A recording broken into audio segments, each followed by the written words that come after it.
सोनाली फोगाट का इस दुनिया से चले जाना बहुत ही अप्रत्याशित था, अकल्पनीय था। जी हाँ, बता दें कि सोनाली फोगाट जो फिल्म की शूटिंग के नाम पर गोवा जाती है और वापस नहीं आती। 15 साल की बेटी की माँ, एक ऐसी औरत जो विधवा हो गई थी, जिसके पति की भी मौत का कोई खुलासा नहीं हुआ कि आखिर वो इस दुनिया से कैसे गया। यहाँ पर बड़ी बड़ी बातें निकलकर सामने आ रही हैं जो पुलिस को भी हैरान कर दे रही हैं। यहाँ पर ड्राइवर ने खुला राज। ड्राइवर ने बताई ऐसी बातें कि मैडम अपनी बेटी के फीस के पैसे भी मांगा करती थी सुधीर से।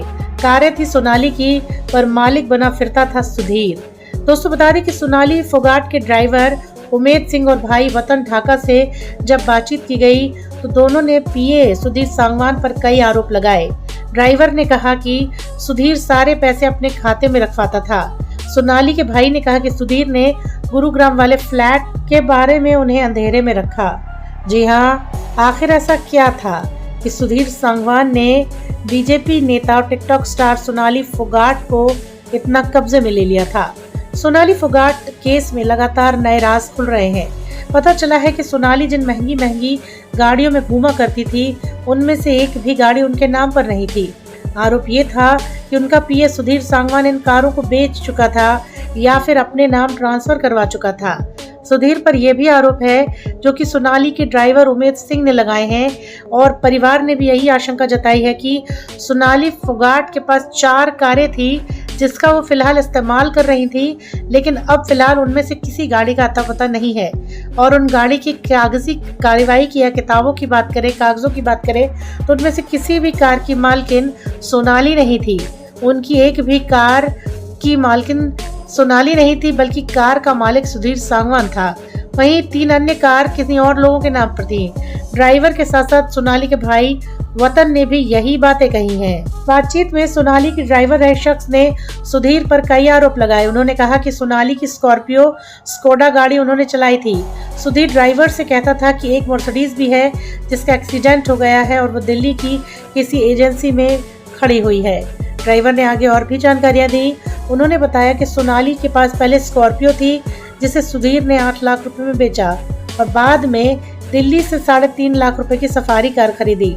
ड्राइवर ने यह भी बताया उसको बाद में पता चला कि मर्सिडीज कार पर 10-12 लाख रुपए का लोन है। उसे उठाने के लिए लोन वाले उसे फ़ोन करते थे, इसीलिए सुधीर ने कार को छुपा दिया था। ड्राइवर ने कहा कि पैसे का सारा काम सुधीर देखता था, साथ ही वो गाड़ियों का ना तो बीमा करवाता था, ना पॉल्यूशन, पेट्रोल भरवाने में भी आनाकानी करता था। ड्राइवर ने कहा कि सुधीर पर उसके भी 20,000 रुपये बकाया है। मैडम की बेटी की फीस भरने तक के लिए पैसे नहीं थे। सोनाली की ड्राइवर ने दावा किया कि सारे पैसे सुधीर के खाते में आते थे, यहाँ तक कि मैडम के खाते में अपनी बेटी की फीस भरने तक के पैसे नहीं थे। ड्राइवर ने कहा कि एक दिन मैं गाड़ी चला रहा था, तब मैडम के पास स्कूल से फ़ोन आया। स्कूल वालों ने कहा कि आपका चेक बाउंस हो गया है, इस पर 500 रुपए दिन की पेनल्टी लग रही है। ड्राइवर ने कहा जब से सुधीर आया है तब से इसी ने पैसा कमाए हैं, मैडम के पास कुछ भी नहीं था, यहाँ तक कि बेटी की फीस भरने के लिए भी पैसे नहीं थे। सोनाली के भाई बोले कि सुधीर ने लिए 1,45,000 रुपए। सोनाली के भाई वतन ढाका ने जब बातचीत की तो वो बोले कि बहन ने कारें अपने नाम नहीं कराई। भाई ने इस बात पर सवाल खड़े किए कि गुरुग्राम वाला फ्लैट किसका है। सोनाली के भाई ने कहा कि बहन ने मुझे बताया था कि वे गुरुग्राम में फ्लैट देख रहे हैं। एक दिन सुधीर का फ़ोन आया, फ्लैट की किश्त भरने के लिए 1.5 लाख रुपए चाहिए, तब मैंने कैश में उन्हें 1,45,000 दिए थे। सोनाली के भाई ने कहा कि बहन के निधन के बाद हम जब फॉर्म हाउस पहुंचे तब गोवा में फ़ोन करके सुधीर से पूछा कि हिसार वाले फॉर्म की चाबियां कहाँ हैं, तो वो बोला कि गुरुग्राम वाले घर पर है। जब हमने पूछा कि गुरुग्राम वाले घर की चाबी कहाँ है, तो सुधीर बोला कि फ्लैट तो मेरा है। सोनाली के भाई ने कहा कि हमें ये बात समझ नहीं आई कि फ्लैट सुधीर का था या सोनाली का। सोनाली का नहीं और किराए पर लिया गया तो हमसे किश्त के पैसे क्यों लिए गए, तो साथ ही वहाँ का सारा फर्नीचर फार्म हाउस पर क्यों पहुँचाया गया। आखिर क्या है इसकी बड़ी वजह। जी हाँ, खुल रहे और भी राज बताएंगे अगले वीडियो में।